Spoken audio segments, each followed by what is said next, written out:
मेरा नाम पूजा है। शायद सुनने वाले सोचे कि ऐसी कहानी बस फिल्मों में होती है, लेकिन कुछ हकीकतें अफसानों से भी ज्यादा दर्दनाक होती हैं। और मेरी सच्चाई तो जैसे एक लगातार दर्द देने वाली कहानी है। मैं छोटी सी थी जब मेरी माँ का साया मेरे सिर से उठ गया। मुझे बहुत ज्यादा याद नहीं, लेकिन बस इतना याद है कि पापा ने मुझे सीने से लगाया था और इतना कहा था, तुम अब सिर्फ मेरी बेटी नहीं, मेरी माँ भी हो। उनकी बात मेरे दिल पर छप गई। मैं अपने पापा की आंखों का तारा थी। मेरी हार जीत, हर एक ख्वाहिश एक बार में ही पूरी हो जाती। पापा के हाथों में कुछ अजीब सा जादू था, जो मेरे सारे दर्द को एक झटके में मिटा देता था। भाई मुझसे 2 साल बड़ा था। बचपन में हम लोग खूब लड़ते थे, कभी पेंसिल को लेकर तो कभी साइकिल की बारी को लेकर। लेकिन पापा हम दोनों को एक बार फिर से जोड़ देते थे।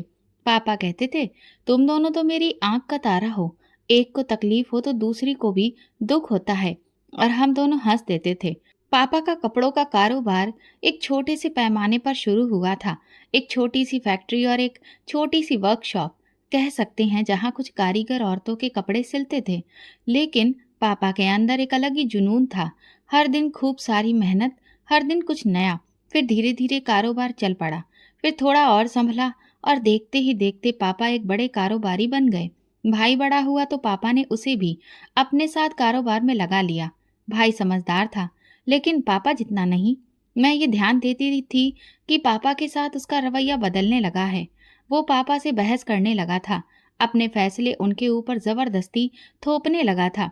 और कभी कभी तो पापा की बात काट कर कहता था कि आपको आजकल का जमाना समझ में नहीं आता है, ये सब मेरे तरीके से होगा। पापा चुप रहते थे। शायद बेटे से हार जाना उन्हें मंजूर था, लेकिन बेटे से दूरी नहीं। भाई की शादी की बात चली तो घर में खुशी की लहर दौड़ गई। रिश्ता हमारी रिश्तेदारी में ही था, भाई को भी पसंद था। पापा ने बिना कुछ ज्यादा सोचे समझे तुरंत ही हाँ कर दी। मैंने एक बार पापा को कुछ थका हुआ सा देखा। शायद वो जानते थे कि ये फैसला जज्बाती है, समझदारी से लिया गया नहीं है। फिर भैया की शादी बहुत धूमधाम से हुई। बहुत सादा सी लड़की थी वो। शायद शुरुआत में मैं यही समझी। भाभी ने आते ही सबके दिल जीत लिए, खास तौर पर पापा का। वो अच्छा खाना बनाती, पापा की सेवा करती, उनके साथ बैठकर बातें करती। मैं खुश थी कि पापा खुश हैं, लेकिन फिर कुछ दिनों के बाद ही एक अजीब सी दूरी होने लगी। ऐसा लगता था कि जैसे मैं घर में मेहमान हूँ और भाभी घर की मालकिन। धीरे धीरे उनकी बातों में तीखापन आने लगा। पहले तंजिया बातें, फिर ठंडा पानी, और फिर पूरी तरह से नजरअंदाज कर देना। सब लोग महसूस करते थे और मैं भी बहुत अच्छे से जानती थी, लेकिन कोई कुछ भी कहने की बजाय चुप्पी साध लेता। पापा अक्सर मेरी तरफ देखकर कहते, मेरी बेटी सब कुछ बर्दाश्त कर लेती है। एक दिन मैं किचन में चाय बना रही थी तो भाभी आईं और किचन में बर्तन जोर से पटक कर बोली, अपने कुछ काम खुद भी कर लिया करो। मैं कोई नौकर नहीं हूँ जो हर वक्त नाचती घूमूं। मैंने सर झुका लिया। दिल चाहा कि चीख कर कहूँ कि ये घर मेरा भी है, लेकिन मुझसे कुछ बोला नहीं गया।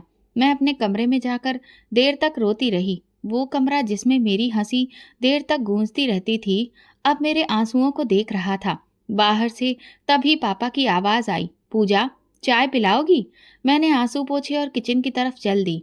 और मेरा भाई, वो तो जैसे मेरी मौजूदगी ही भूल चुका था। शादी के बाद वो सिर्फ अपनी पत्नी का पति ही रह गया था, मेरा भाई नहीं। पापा के साथ वक्त गुजारना ही मेरी पनाह बन गया था।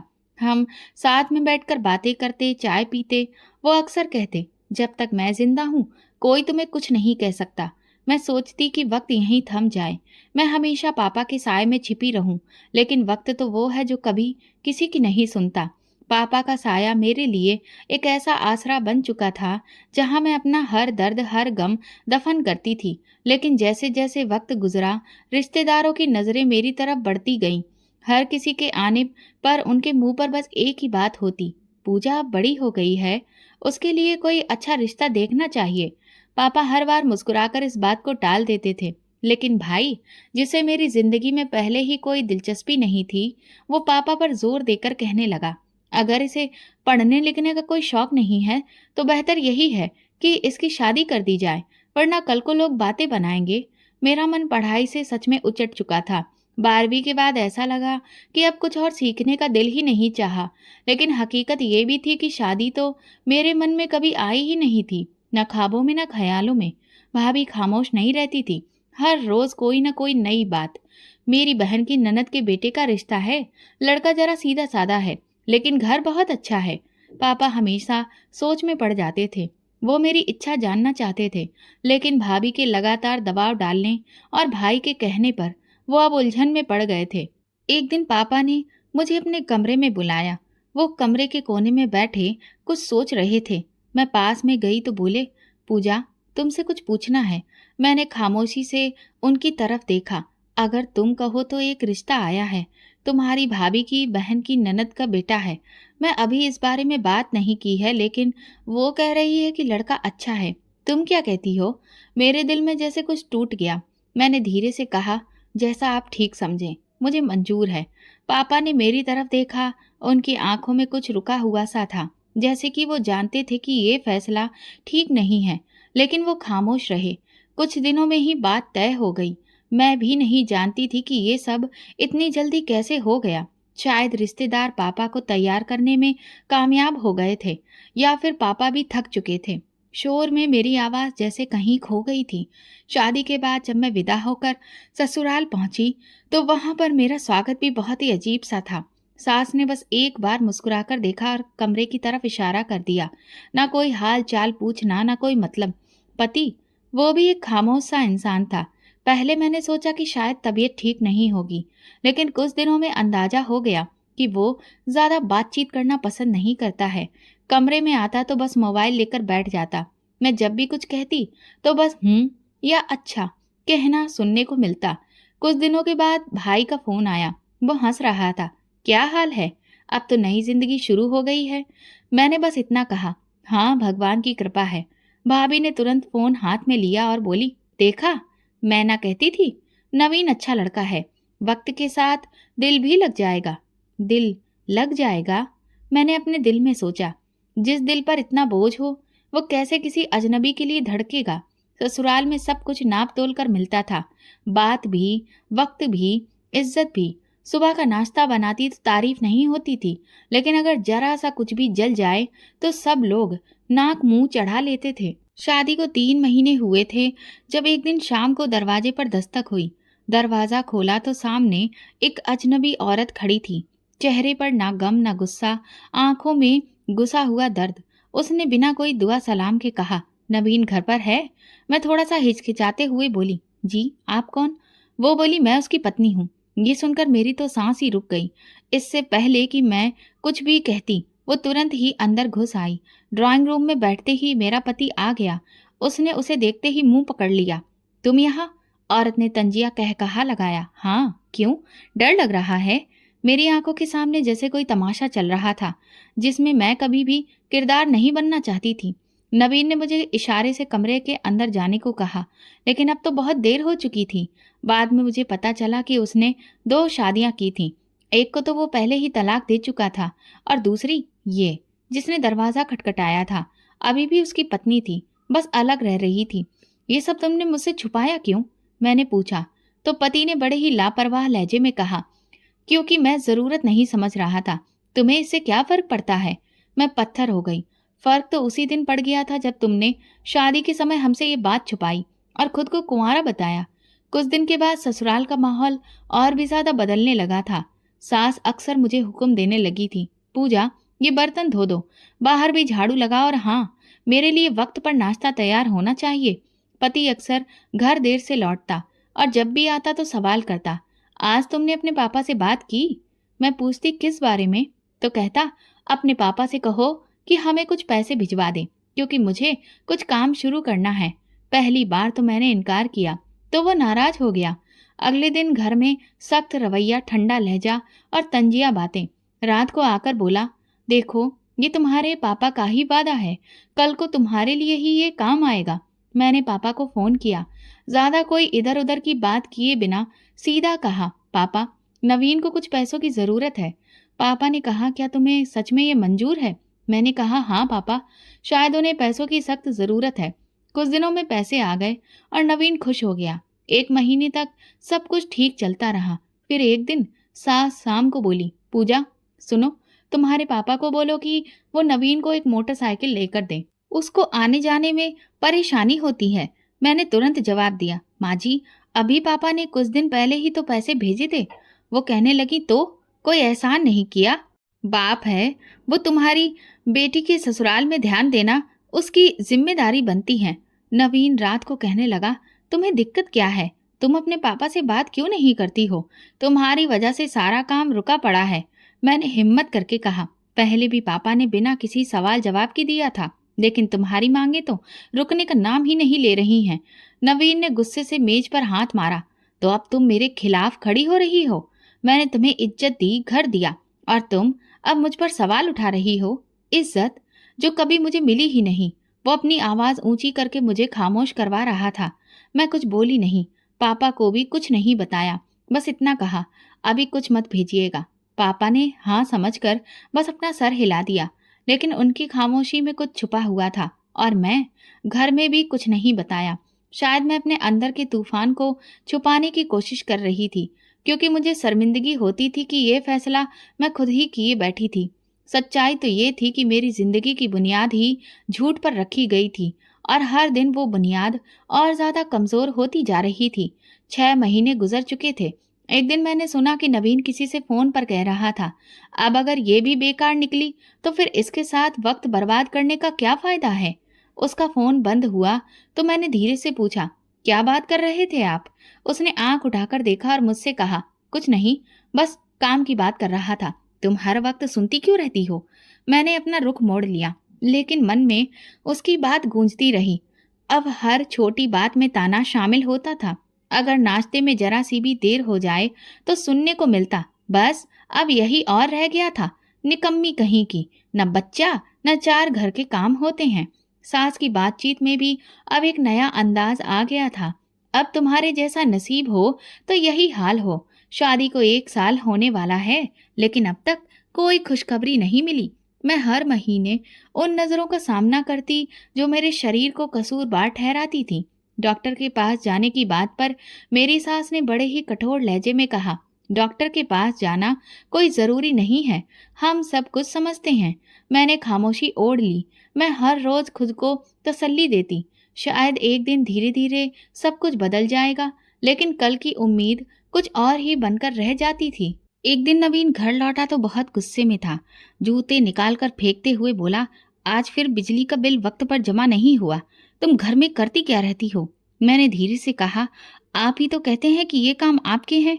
वो लपक कर मेरी बाह को जोर से खींचते हुए बोला, जुबान चलाने लगी हो? मेरी कलाई पर निशान पड़ गया, लेकिन मैंने कुछ भी नहीं कहा।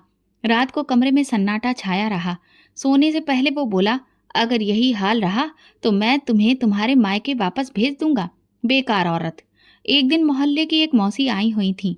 चाय पेश की तो सास ने उनके सामने ही कहा, हमारी बहू तो बस पत्थर की मूरत है, न हंसती है न बोलती है, शायद कुछ कमी है जिसकी वजह से खामोश रहती है। मैंने महसूस किया कि मेरी खामोशी भी अब एक ताना बन चुकी थी। अगर बोलूं तो बदतमीज और चुप रहूं तो पत्थर की मूरत। मेरी माँ कह रही थी कि तुम्हें किसी डॉक्टर से चेकअप करवाया जाए। वो चाहती थी कि अगर कुछ ठीक ना निकले तो मैं फिर से शादी कर लूं। मेरे दिल पर जैसे किसी ने छुरी रख दी हो, लेकिन आवाज नहीं निकली। सिर्फ इतना पूछा, और आप? उसने मोबाइल पर नजरें जमाए हुए कहा, अगर ऐसा ही रहा तो शायद मुझे शादी करनी ही पड़ेगी। मैंने आसमान की तरफ देखा, जैसे वहां कोई जवाब छुपा हो। सोने से पहले सास कमरे में आई और बोली, तुम्हारे पापा से कहा था कि सब कुछ देकर बेटी भेज रहे हो, लेकिन यहाँ तो सब कुछ खाली है। मैंने अपना रुख दूसरी तरफ कर लिया। वो बोली, याद रखना, अगर घर में बच्चा नहीं हुआ तो अपने घर वापस जाओगी। कभी कभी सोचती थी कि काश बीमार हो जाती, तब शायद कोई हमदर्दी करता, लेकिन सेहतमंद होकर भी हर दिन बीमार सी लगती थी। मैंने एक बार पापा को फोन किया। वो बोले, तुम ठीक हो? मैंने कहा हाँ। वो बोले, लेकिन आवाज सुनकर लग रहा है कि ठीक नहीं हो। मैंने जवाब दिया, बस मैं थक गई हूँ पापा। उन्होंने धीरे से कहा, देखो बेटा, अगर सहना बहुत ज्यादा हो गया है तो बताना जरूर। लेकिन मैंने नहीं बताया। कई बार ऐसा हुआ कि रात को जब सब सो जाते, मैं छत पर जाकर आसमान देखती रहती, सोचती क्या वाकई आसमान के नीचे सब ठीक हो जाएगा। आईने में खुद को देखा, आंखें सूजी हुई थी, होठों पर खामोशी थी। नीचे से सास की आवाज आई, नाश्ता बन गया या अभी रोने का शौक बाकी है? मैंने अपने चेहरे पर पानी के छींटे मारे, दुपट्टा ओढ़ा और नीचे उतर गई। दिल भले ही जल रहा था, लेकिन चूल्हा भी जलाना ही था। बर्तनों की आवाज के बीच दिल बार बार यही कह रहा था, अब अपने पापा के पास चली जाओ, बस, अब और नहीं। उस शाम मैंने एक बैग में 2 जोड़ी कपड़े रखे। दिल वहीं रह गया था, लेकिन कदम मजबूत थे। नवीन दरवाजे पर ही मिल गया। बोला, कहाँ जा रही हो? मैंने आंखों में आंखें डालकर कहा, पापा के पास। वो तंजिया हंसते हुए बोला, जाते वक्त ये भी कह देना कि अब वापस नहीं आओगी। दरवाजा मेरे पीछे बंद हुआ, लेकिन ऐसा लगा जैसे किसी ने कैद खाने का दरवाजा तोड़ा हो। पापा के घर पहुंची तो शाम हो चुकी थी। उन्होंने दरवाजा खोला, मुझे देखकर चौंक गए। पूजा, सब ठीक है? मैंने सिर्फ इतना कहा। अब और कुछ नहीं सुनना, कुछ नहीं सहना, बस आपके पास रहना है। उन्होंने दरवाजा बंद किया, मुझे अंदर ले गए और सोफे पर बैठा दिया। बोले, बेटा, अब सब कुछ बताओ। मैं सब समझ गया हूँ, तुम जहाँ हो सही हो। अगले दिन पापा मुझे अपने एक जानकार वकील के पास ले गए। वहां बैठकर पहली बार जुबान से शब्द निकले। वकील ने सारी बात सुनी, कुछ सवाल किए और कुछ दस्तावेज तैयार करवाए। नवीन को नोटिस भेजा गया। 3 दिन बाद जवाब आया, घमंड से भरा, तलाक मंजूर है। इस पर और कोई बात नहीं करना चाहता। मैंने दस्तखत कर दिए और अदालत के खामोश कमरे में अपनी जिंदगी के सबसे बुरे पन्ने को बंद कर दिया। पापा के साथ रहकर कुछ सुकून तो मिला, लेकिन भैया का व्यवहार अब पूरी तरह से बदल चुका था। एक शाम वो कमरे में आया और बोला, आपने तलाक दिलवा दिया? पापा, अपनी बेटी के लिए माँ बाप बनने के चक्कर में उसे तलाकशुदा बना दिया। पापा ने कहा, मैंने उसे बर्बाद होने से बचाया है। तुम नहीं जानते, तुम्हारी बहन ने कितना कुछ सहा है। भाई मुंह मोड़कर चला गया और अगले दिन मुझसे बात करना भी बंद कर दिया। घर में अब मुझे नजरअंदाज किया जाने लगा। अगर बातों में मेरा नाम आता तो बस तंज के साथ। भाभी अब उल्टी सीधी बातें सुनाती रहती, मैं चुप रही। अगर जवाब देती तो मामला और बढ़ता। वैसे भी अब खामोशी ही मेरे जीवन का हिस्सा बन चुकी थी। भाई ने पापा से भी बात करना बंद कर दिया था। कारोबार के फैसले वो अब खुद करने लगा था। अक्सर कहता, मैं भी कमाता हूँ। हर बार पापा की ही नहीं चलनी चाहिए। पापा ये सब बर्दाश्त करते रहे, लेकिन मैंने कहा, पापा, मैं आपका बोझ नहीं बनना चाहती, मैं कुछ काम करना चाहती हूँ। उन्होंने मुस्कुराकर कहा, तुम्हारा जो जी करे वो करो, बस तुम खुश रहो, यही काफी है।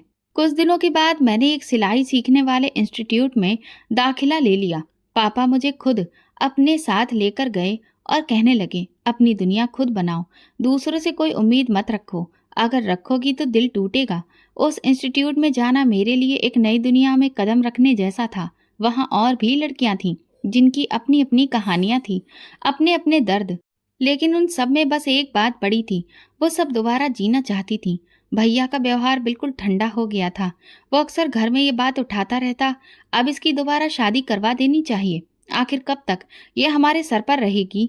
पापा खामोशी से सुनते, फिर कहते, ये उसकी जिंदगी है, फैसला भी उसका होगा। लेकिन मैं जानती थी कि वो दबाव महसूस करते हैं, और अब वो दबाव घर की दीवारों पर भी महसूस होने लगा था। सिलाई सीखने के 3 महीने बाद मुझे एक छोटे से यूनिट में कुछ वक्त के लिए काम मिल गया। सैलरी मामूली थी, लेकिन मेरे लिए वो सैलरी मेरे हालात के लिए काफ़ी थी। मास्टर साहब ने मेरी तारीफ की। वो मुस्कुराकर कहते, तुम तो हमेशा तारीफ के लायक थी, बस वक्त ने तुम्हें छुपा दिया था। मगर वक्त कुछ ज्यादा देर छुपाए रखना भी कहाँ जानता है।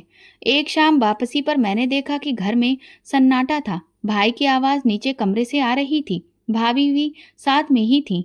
मैं भी जब वहां पहुंची तो भाभी की माँ रोती हुई आई, पूजा बेटा, तुम्हारे पापा। और उनकी ये बात अधूरी रह गई। मेरे पैरों तले जमीन खिसक गई। फैक्ट्री में उन्हें दिल का दौरा पड़ा था, सिर्फ 15 मिनट, और मेरा सब कुछ खत्म हो गया था। अंतिम संस्कार के बाद सब कुछ बदल गया। घर के दरवाजे वही थे, मगर अब पिता का साया हट चुका था। वो कुर्सी जहां पापा बैठा करते थे, उनका चश्मा जो मेज पर रखा रहता था, सब वैसा ही था, मगर वो नहीं थे। पहले दिन तो सब आए, अफसोस किया, रस्में हुई, लेकिन दूसरे दिन ही भाई की बातें बदलने लगी। पापा का कारोबार मुझे ही संभालना होगा, आखिर मैं ही तो उनके साथ था। किसी ने भी नहीं कहा कि वो कारोबार पापा ने अपनी मेहनत से बनाया था, तुम सिर्फ उसमें शामिल थे। भाभी ने मुझे किचन से दूर कर दिया। पापा तो अब रहे नहीं, अब घर की बागडोर की दौड़ अलग ही होगी। मैंने अपनी प्लेट और कप एक छोटे कप में रख लिए। अब मैं ऊपर वाले कमरे में रहती थी। अपना नाश्ता खुद बनाती, अपना खाना खुद लेकर खाती। एक दिन भाई बैठक में कुछ कागजों में व्यस्त था। मैं चुपचाप उनके पास से गुजरी तो उसने आवाज दी, पूजा जरा रुकना। मैं रुकी। ये फैक्ट्री की मिल्कियत के कागज हैं, पापा के दस्तखत हैं। तुम भी इसमें बराबर की मालकिन हो। तुम्हें अगर कोई चीज चाहिए तो साफ बात करो, बाद में कोई भी शिकायत नहीं। मैंने कहा, मैं तो यही समझी थी कि पापा ने सब कुछ हम दोनों के लिए बनाया है। वो बोला, हाँ लेकिन चलाने वाला तो मैं था ना। अब मामलात में तुम्हारे इंटरफेयर करने से मुझे उलझन होती है। इसके बाद मुझे किसी मीटिंग में शामिल नहीं किया गया। फैक्ट्री की चाबियां बदल दी गईं। अकाउंट्स जो ज्वाइंट थे वो खत्म कर दिए गए। मेरे पूछने पर सिर्फ इतना कहा जाता, अब सब कुछ मेरे मुताबिक होगा। सिलाई की यूनिट में काम करने वाली एक बहन ने एक दिन कहा, दीदी आप तो बड़े घर की लगती हो, यहाँ क्यों हो? मैंने कहा, घर वो होता है जहाँ आपको मोहब्बत मिले, भरोसा मिले। वहाँ बस रहने की जगह है, कोई अधिकार नहीं। भाई की जुबान से पापा का जिक्र कम होता जा रहा था, लेकिन प्रॉपर्टी की बातें बढ़ने लगी थी। एक दिन बैठक में आवाज सुनी, घर का बंटवारा भी सोचना होगा। आखिर बच्चे बड़े हो रहे हैं और जगह कम पड़ती जा रही है। वहां बैठे एक मेहमान ने पूछा, पूजा बहन का भी हिस्सा है? भाई ने कहा, बेटियों का हिस्सा तो बस कागजों पर होता है, जमीनी तौर पर कुछ भी नहीं। मैं ये सब चुपचाप सुनती रही। अब मैं उस घर में मेहमान से भी कम हो गई थी।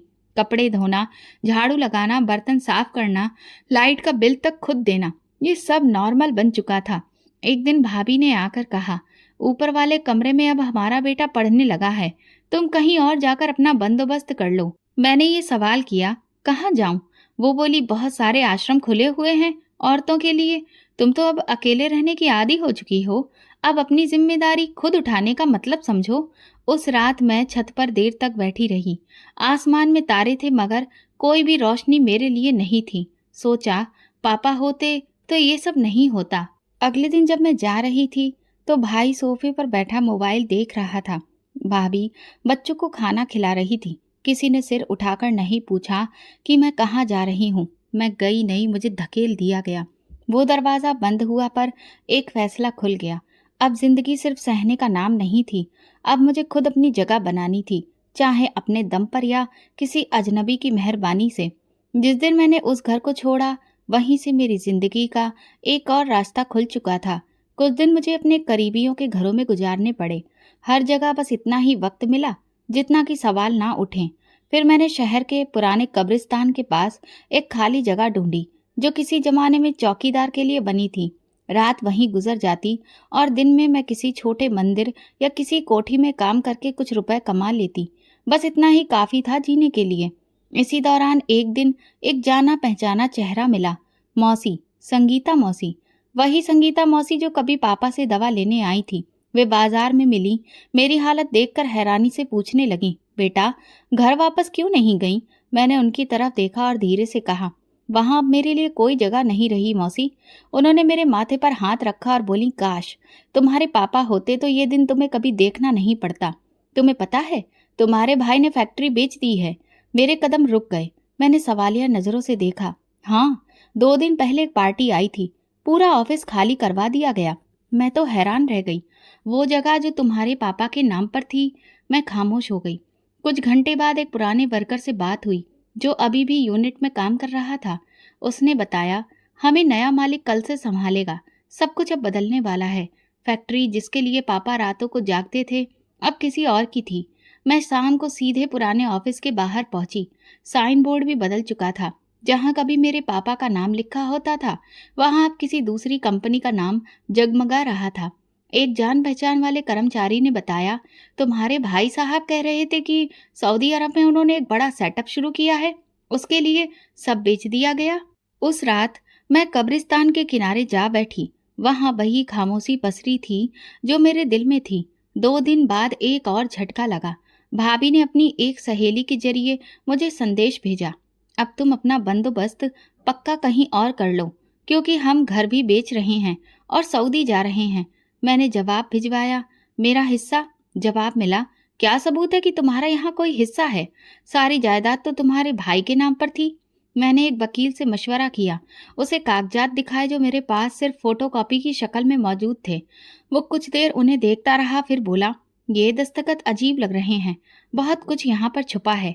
मैंने पूछा, ये जाली हो सकते हैं? उसने कहा, मुमकिन है कि दस्तखत किसी और के लिए जारी किए गए हों या अंगूठा जाली तरीके से लगवाया गया हो, मगर तुम्हें असली दस्तावेज हासिल करने होंगे। असली दस्तावेज? वो तो भाई के पास थे, और उनके पास जाने का मतलब था खुद को और ज्यादा बेइज्जत करवाना। मैंने एक रास्ता सोचा। संगीता मौसी ने बताया था कि भाई अभी 1 हफ्ते तक भारत में ही रहेगा, फिर बाहर शिफ्ट होगा। मैं उनके फ्लैट के बाहर कुछ घंटे इंतजार करती रही। जब भाई बाहर निकला तो मैं सामने आ गई।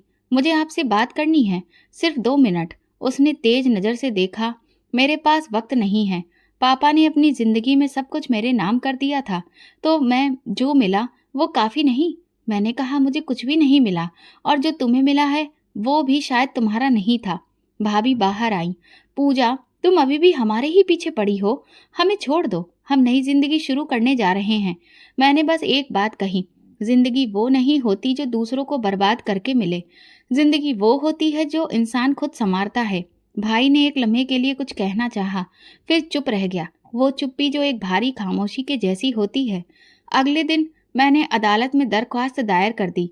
वकील ने कहा, यह मुकदमा लंबा हो सकता है, लेकिन कम से कम कागजी जंग बराबर की होगी। मुझे जीत से ज्यादा इंसाफ की जरूरत थी। वो फैक्ट्री, वो घर, अब मेरा कुछ ना भी निकलता तो कम से कम इतना तो तय होता कि सच क्या था। अदालत में कागजात जमा करवा कर जब लौटी तो शहर के शोर में अपनी खामोशी और भी ज्यादा साफ सुनाई दी। अब कोई दरवाजा ऐसा नहीं बचा था जिस पर मैं दस्तक देती, लेकिन हाँ, दिल अब कांपता नहीं था। पहले एक सहेली की यहाँ कुछ दिन रुकी, फिर मौसी के घर चली गई, लेकिन जैसे ही उन्हें एहसास हुआ कि मैं मुकदमा कर चुकी हूँ, उनका रवैया बदलने लगा। हम झगड़ा करने वाले लोगों को अपने घरों में नहीं रखते पूजा, हमें माफ करना। ये वो दिन था जब मैंने दरवाजा पीछे छोड़ा और किसी से कुछ भी नहीं कहा, बस सीधा कब्रिस्तान की तरफ चल दी। वही कब्रिस्तान जहाँ मैं अब तक रह रही थी। चारों तरफ सन्नाटा था। मेरे साथ सिर्फ एक बैग था और अंदर वो डायरी जिसमें मैं सब कुछ लिखती थी। रात हो गई थी, ठंडी हवा चलने लगी थी, मिट्टी की खुशबू मेरे बचपन की तरह महसूस हो रही थी। मैं थकी हुई थी। सारी रात रोने के बाद जैसे आंखें खुद ब खुद बंद हो गईं। सुबह जब आंख खुली तो सामने एक थाली रखी थी, उसमें गरम पराठा और चाय थी। मैंने आसपास नजर दौड़ाई, कोई मौजूद नहीं था। एक लम्हे को लगा कि शायद कोई भला इंसान, शायद कोई जानने वाला आया हो। मैंने कुछ नहीं खाया, बस पानी पीकर खुद को संभाल लिया। दिन गुजरा और मैं कब्र के पास बैठे बैठे ही सूरज को ढलते हुए देखती रही। अगली रात फिर वही हुआ। मैं थक कर सो गई और सुबह आंख खुली तो एक बार फिर ताजा नाश्ता और एक पर्ची मौजूद थी। फिक्र मत करो, तुम अकेली नहीं हो। अब मेरे दिल में सवाल पैदा होने लगा, ये कौन है? रोज कौन आकर मेरे लिए खाना रख जाता है? फिर अगले दिन मैं आंखें बंद करके लेटी थी, लेकिन दिल तेजी से धड़क रहा था। तकरीबन 1 घंटे के बाद कदमों की हल्की आवाज सुनाई दी। कोई धीरे धीरे पास आ रहा था।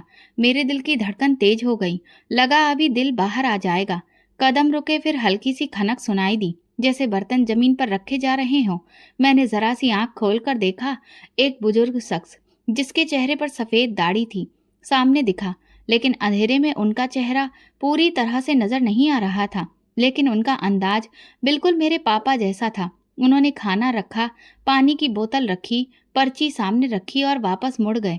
मैंने आगे बढ़कर वो दरवाजा खटखटाया। कुछ लंबे इंतजार के बाद दरवाजा खुला।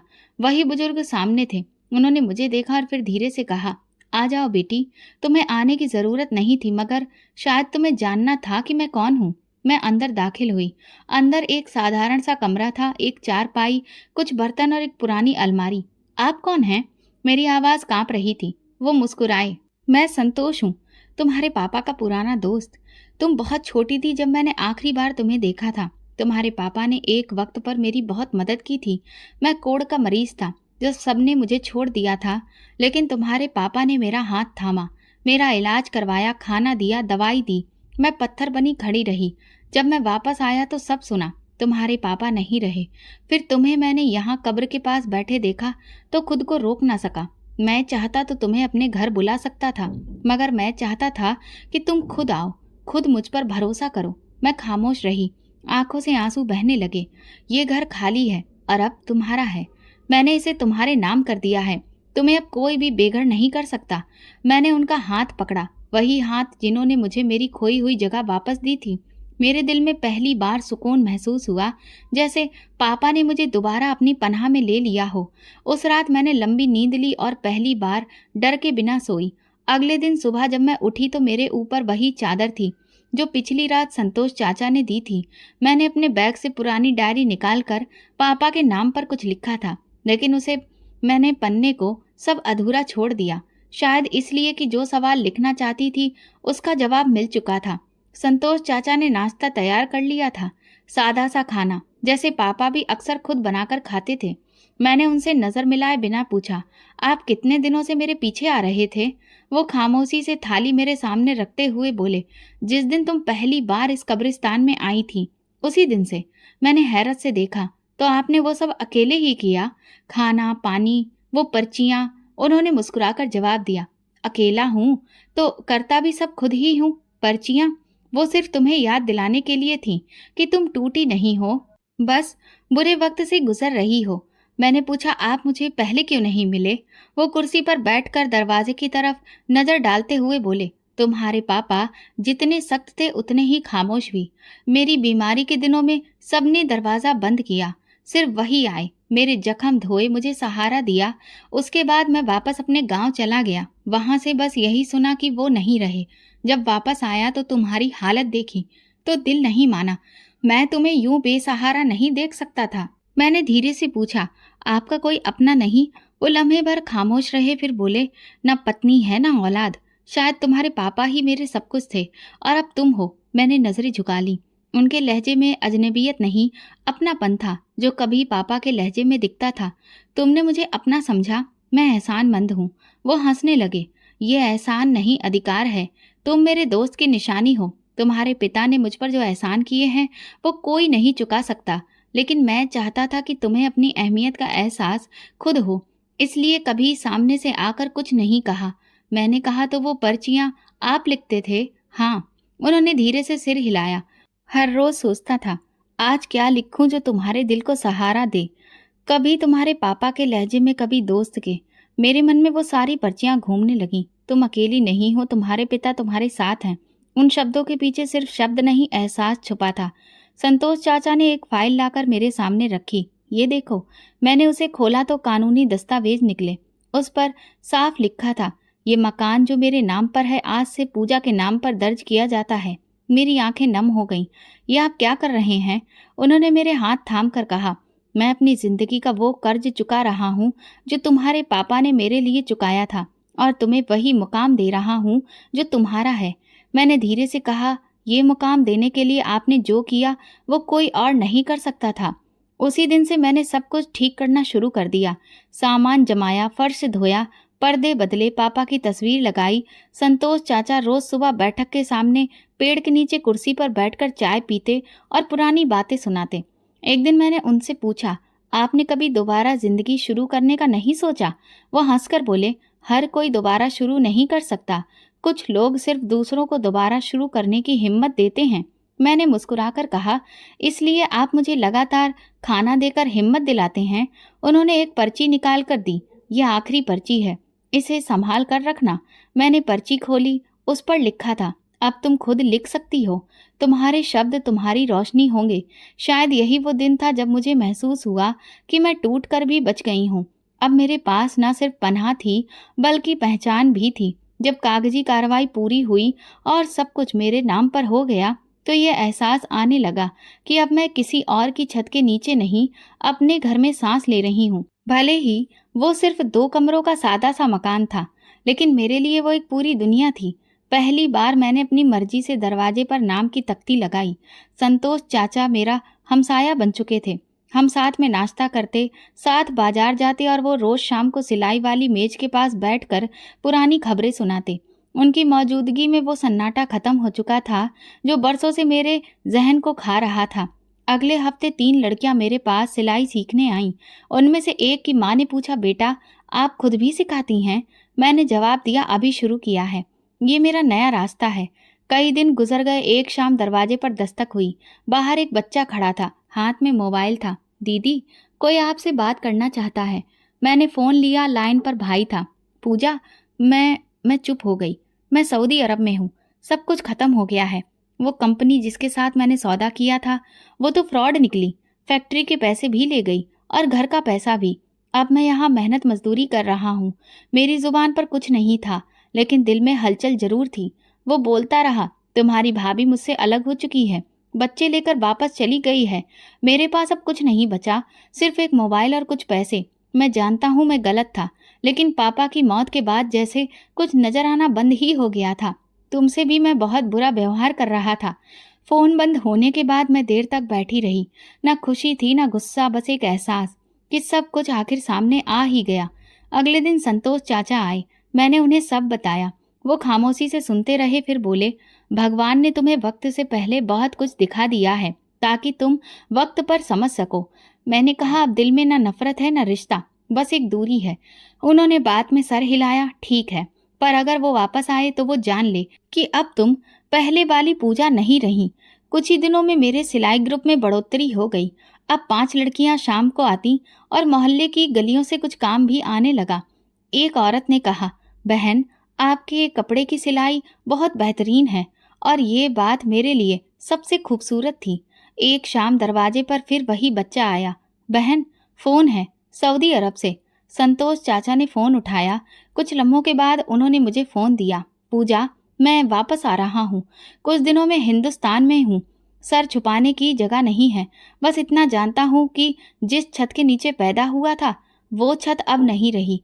मैंने बगैर किसी एहसास के कहा, कब आ रहे हो? 1 हफ्ते बाद। अगर इजाजत हो तो कुछ दिन तुम्हारे पास ठहर जाऊं? मैंने कुछ लम्हे सोचा, फिर जवाब दिया, ये मेरा नहीं, संतोष चाचा का घर है।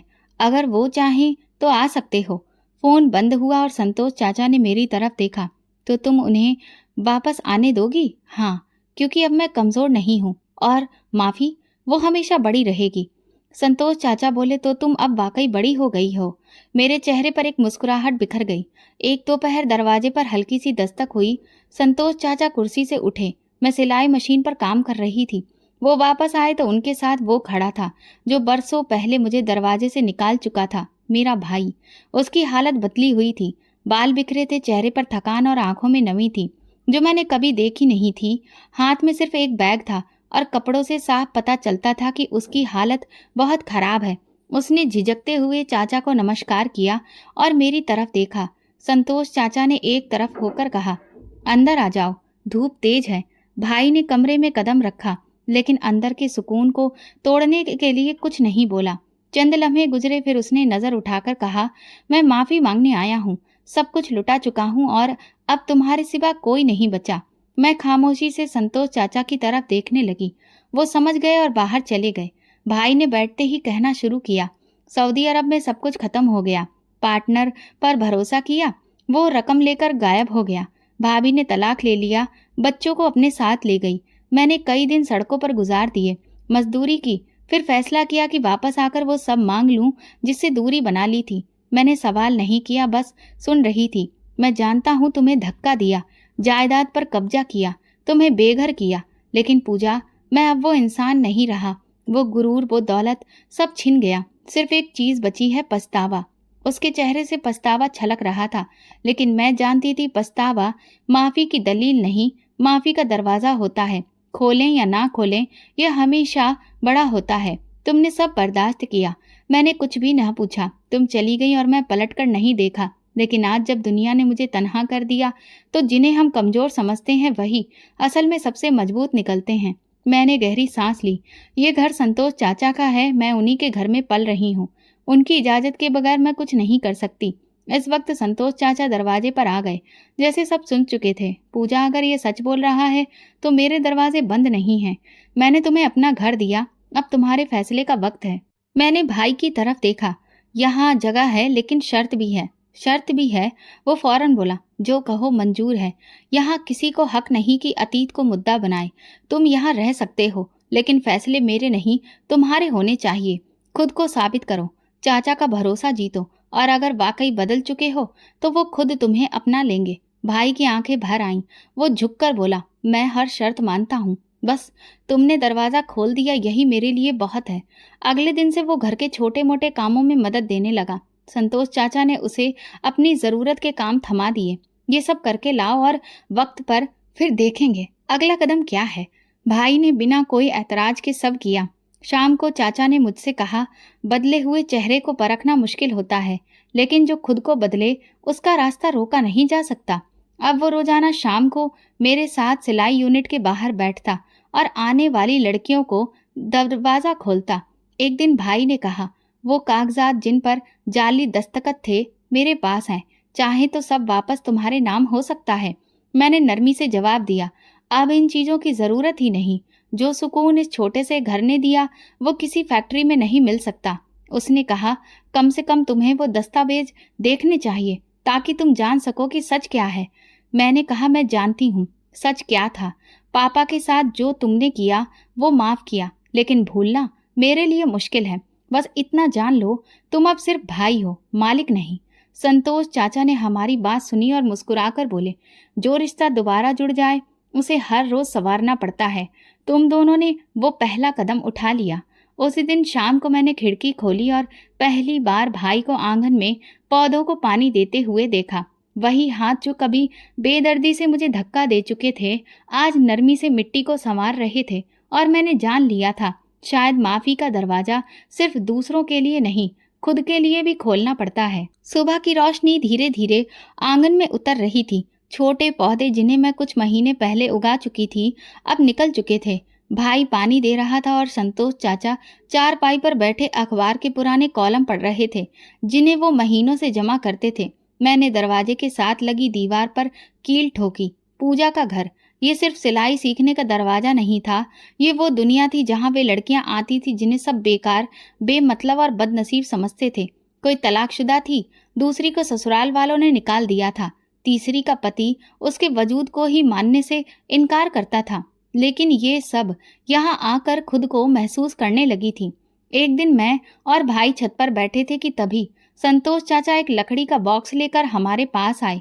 कहने लगे, ये तुम्हारे पिता ने सालों से संभाल कर रखा था। हमने जब उसे खोला तो उसमें एक चिट्ठी थी जिसमें लिखा था, तुम दोनों बहन भाई हमेशा एक दूसरे का साथ देना, और मेरी बेटी पूजा, मुझे तुम पर पूरा भरोसा है कि तुम अपनी जिंदगी को कभी भी नीचे नहीं जाने दोगी। ये पढ़कर मेरे और भाई दोनों की आंखों में आंसू आ गए।